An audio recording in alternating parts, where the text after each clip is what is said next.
बिस्मिल्लाहिर्रहमानिर्रहीम। अस्सलाम वालेकुम। उम्मीद करती सब लोग अल्लाह पाक के फजल करम से खैर हाफिज़ होंगे और हम भी अल्लाह पाक के फजल करम से खैर हाफिज़ से।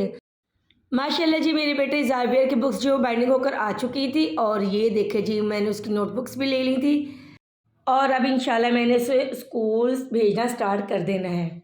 खैर जनाब, रूटीन के हिसाब से हम लोगों ने माशाल्लाह जी अपना नाश्ता किया और ये था दोपहर का टाइम। तो आज हमने सोचा कि भी चिकन का सालन बनाते हैं और मेरे हस्बैंड की फरमाइश थी कि चिकन कढ़ाई बनानी है। और ये देखिए बीच में मेरी बेटी को बहुत ज़्यादा शौक लगा हुआ है एक्रेलिक नेल्स का। मैं तो इसे चुड़ैल कहती हूँ, मुझे बहुत बुरे लगते हैं इस तरह के नेल्स, इतने लंबे लंबे, यानी कि बहुत घिन सी कह लें मुझे आती है। मुझे नहीं पसंद इस तरह के नेल्स, ना ही हमारी अम्मी को पसंद है। बस अपनी अपनी चॉइस होती है, लेकिन मुझे भी नहीं पसंद है और ना ही मेरी वालदा को पसंद है। खैर जी ना, मेरी बेटी को तो बहुत ज़्यादा शौक लगा हुआ है, वो नकली नील्स लेती है, उसको लगा लेते, बाद में फिर अपना शौक पूरा करके उतार देती है। यहाँ पर जनाब हम बना रहे थे चिकन कढ़ाई, साथ साथ मैंने सोचा सैलड भी बना लूँ। तो मेरी बेटी कहती मम्मा मुझे दे, मैं बनाऊँगी।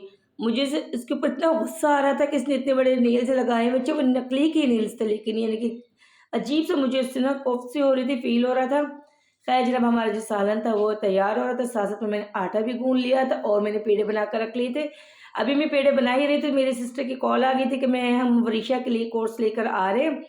तो बस जनाब उनकी कॉल आने के बाद मैंने उनके भी पेड़े साथ में बना लिए थे और माशाल्लाह जी वो आ चुके थे जब मैं रोटियां बना रही थी।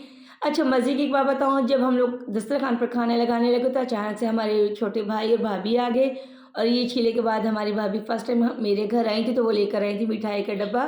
तो मैंने फिर जल्दी जल्दी उनको दस्तरखान पर ही बिठा दिया। मैंने कहा आप लोग खाना खाए, तो मैं दोबारा से रोटियां बनाने लग गई थी और माशाल्लाह जी ये लोग यहाँ पर खा रहे थे खाना और मैं बना रही थी किचन में रोटियां बनाने के बाद जी मैंने अपने हस्बैंड को भी खाना सर्व किया और मैंने उन्हें सेपरेट रूम में ही दे दिया था।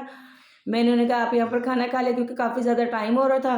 तो बस मैंने उन्हें सेपरेट यहाँ पर खाने लगा दिया था और साथ साथ मैंने अपने बेटे जो ज़ावियर है उसको भी साथ ही बिठा दिया था अपने पापा के। तो ये देखे जी माशाल्लाह मेरा बेटा भी इधर लगा हुआ और जो मेरी भांजी है ना माशाल्लाह शाम में भी घी वाली रोटी लेते। खाया जनाब, खाना खाने के बाद मैं धोने लगी थी बर्तन। मैंने सोचा जितनी देर में मेरे बर्तन धुलेंगे साथ साथ मैं चाय भी रख देती।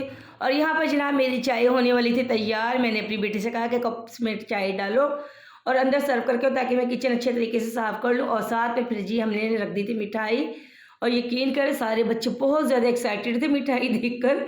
सब बच्चों का बस नहीं चल रहा था, फ़ौरन से डब्बा ओपन और हम लोग जी अटैक कर दे मिठाई के ऊपर। वैसे भी बच्चे बहुत ज़्यादा मीठे के शौकीन होते और ये देखें जी बड़े ही ज़बरदस्त किस्म की मिठाई थी और बहुत ही टेस्टी थी और बिल्कुल फ्रेश मिठाई थी। और ये मेरे भाई और भाभी लेकर आए थे शीला नहाने की खुशी में। और ये जी हमारा न्यू मेहमान था मोइज़ ख़ान, ये हमारा क्यूट सा मेरा भतीजा, माशाल्लाह अल्लाह इसकी ज़िंदगी करे।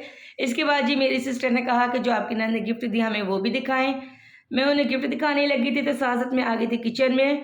मेरी बेटी सिस्टर के पास बैठी हुई खाला को गिफ्ट दिखा रही थी। मैंने सोचा जो मैंने लेमन लिए इसको मैं कटिंग करके नमक और हल्दी लगा कर रख दूँ। और ये थी जी मेरी आज की रूटीन। दुआ में याद रखेगा, इंशाल्लाह मुलाकात होगी नई रूटीन के साथ। तब तक के लिए अल्लाह हाफिज़।